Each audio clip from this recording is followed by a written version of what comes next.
Whenever we start our preparation for any competitive exam, we have seen के हमारे पास date होती है ना, हमें पता है किस दिन को एग्जाम है. Then also we keep delaying our preparation, we keep procrastinating कि कल से शुरू करेंगे, अगले हफ्ते शुरू करेंगे.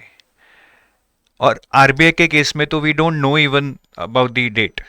वी इवन डोंट नो कि यार एग्जाम ग्रेड ए होगा या ग्रेड बी होगा. उस केस में तो हम और डिले करते हैं, because then we find that lack of information as an excuse, as an escape कि यार मुझे तो पता ही नहीं एग्जाम कब होगा, या ग्रेड ए होगा या ग्रेड बी होगा, तो अभी नहीं तैयारी करता हूँ, थोड़ी और क्लैरिटी आ जाए तब तैयारी करूंगा.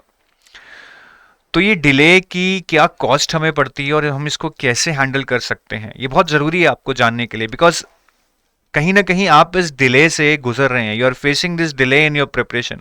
You are feeling guilty for this delay inside you, और आप उसके लिए कुछ नहीं कर रहे हैं, अभी बस बैठे हैं, देख रहे हैं. You are just passing your time and the day will come when you will feel that you have ruined your career.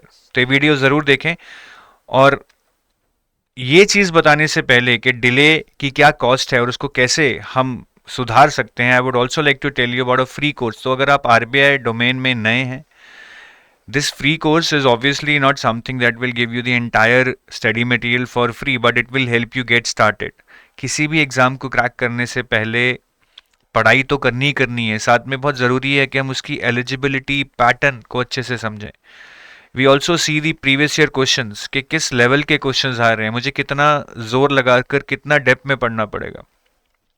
Different subjects like quant reasoning कैसे ये बैंकिंग से अलग हैं, किस टाइप का ओरिएंटेशन चाहिए होगा, कौन सी किताबें मेरे लिए सही होंगी.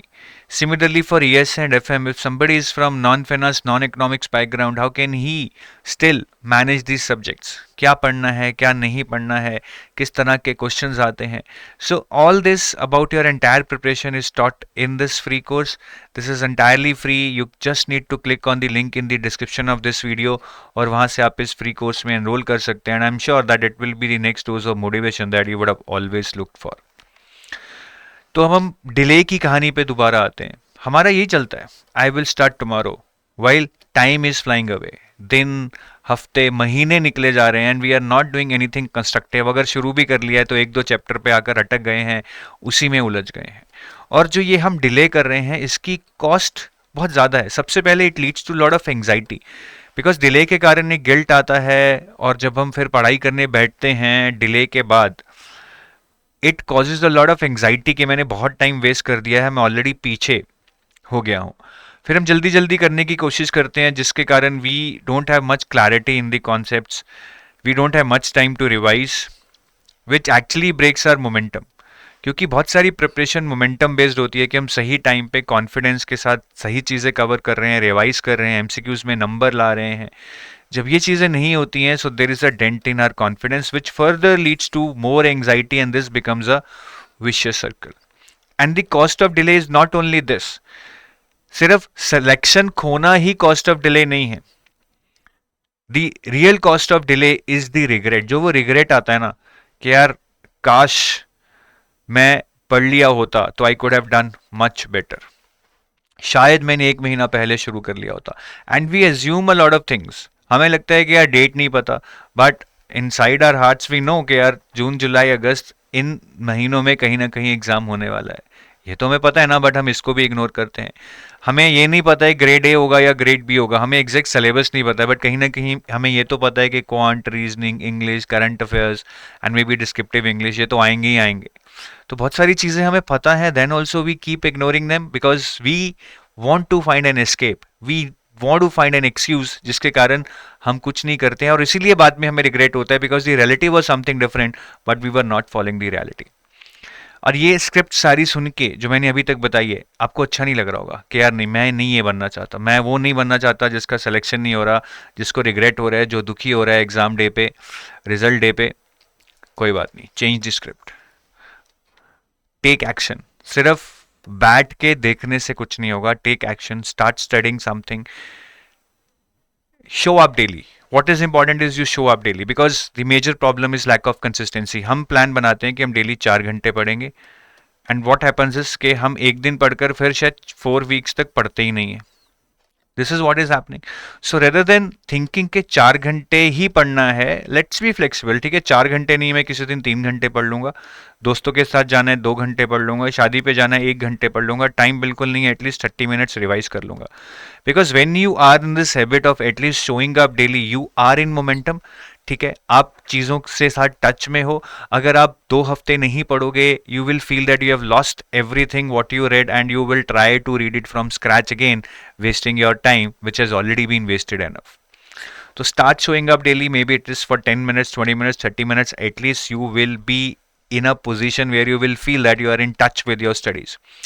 और बहुत सारी चीज़ें ना हमें मुश्किल लगती हैं. सर डिस्क्रिप्टिव राइटिंग नहीं हो पाएगी, सर क्वांट नहीं हो पाएगा, कोई बात नहीं. The thing which is looking very difficult for you as of now, follow this 30:30 challenge. इसमें क्या करना है, for the next 30 days you start spending 30 minutes on overcoming of fear regarding that thing. अगर आपको डिस्क्रिप्टिव राइटिंग का डर है, कोई बात नहीं, आप नेक्स्ट 30 डेज के लिए 30 मिनट्स डेली डिस्क्रिप्टिव राइटिंग करेंगे. 30 minutes per day seems like a very less time, but this you can manage, this is a blessing for you. But over a period of 30 days, which becomes 900 minutes, is a lot of time which can help you have a command over something and overcome your fear. तो 30 days नहीं, शायद 60 days लग जाएंगे, but if you follow this consistently for 30 minutes a day, तो अगले 30 नहीं तो 60 दिन में आप उस चीज़ का डर खत्म नहीं करेंगे, एटलीस्ट कम तो कर लेंगे. That will give you confidence that no आप उससे ओवर पावर नहीं हो रहे हैं, आप उससे लड़ सकते हैं, आप उससे जूझ कर बाहर आ सकते हैं. So don't be perfect, just start. ये एक टाइम टेबल दे रहा हूँ, अगेन ऐसा नहीं बोल रहा हूँ कि यही फॉलो करना है. Whatever time you are able to contribute, 1 hour 2 hour, इसमें से कुछ भी चीज़ उठा के आप कीजिए. आई एम एक्सपेक्टिंग एग्जाम जुलाई में हो जाएगा, शायद जल्दी भी हो सकता है. तो आई वुड सजेस्ट कि अप्रैल में एटलीस्ट आप मैनेजमेंट, मार्च के करंट अफेयर्स और क्वांट की रिवर्स इंजीनियरिंग कर लीजिए. अब अप्रैल में ज़्यादा दिन नहीं बचे हैं, so you can extend it to maybe 10th May, बट ये ब्लॉक वाइज कीजिए. May में you can focus on finance plus descriptive writing of finance, current affairs of April and May, and do reasoning by reverse engineering. Why I'm writing reverse engineering there?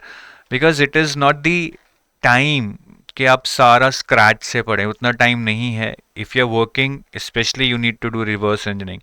If you are not working then may be you can read books और watch videos, but it will consume lot of time at your end. जून में भी हम finance follow करेंगे because वो 1 महीने में नहीं पूरा हो सकता है, लॉट ऑफ चैप्टर्स.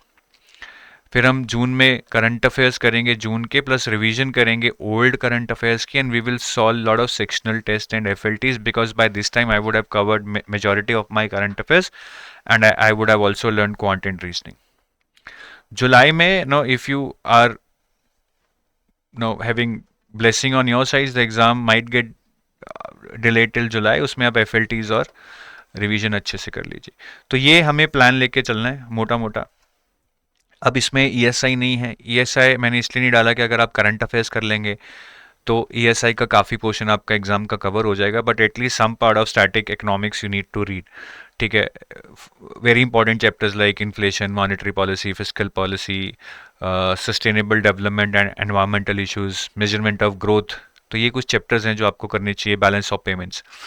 बाकी I don't think just doing current affairs will do. Descriptive English भी नहीं कर रहे हैं, बट अगर आप ये डिस्क्रिप्टिव राइटिंग फाइनेंस की और मैनेजमेंट की करेंगे, I think you will have some hold to write essay, press your comprehension in descriptive English also, or you can do it after phase 2. तो इतना तो आप ट्राई करिए कवर करने की, सारा नहीं, धीरे धीरे कीजिए. At least get started, may be not for this year, may be for next year, but at least get started. So delay एक रिग्रेट सिचुएशन में ला सकता है, which will make you know feel for your self कि आप अगले attempt में भी फिर अच्छा नहीं कर पाएंगे, but action can lead to some progress. शायद आप फर्स्ट अटेम्प्ट में कट ऑफ नहीं क्लियर कर पाएंगे, कट ऑफ 60 गए, बट चलिए आपका 55 आ गया, that also will give you lot of confidence कि यार कर सकता हूँ, मैंने 100% नहीं दिया था. So start today. ठीक है, ये सारा नहीं भी हो रहा है कोई बात नहीं, जितना हो रहा है उतना तो कीजिए. Your future self will thank you for this. ठीक है, so I take your leave, hoping for the action from your side and best of luck to you all.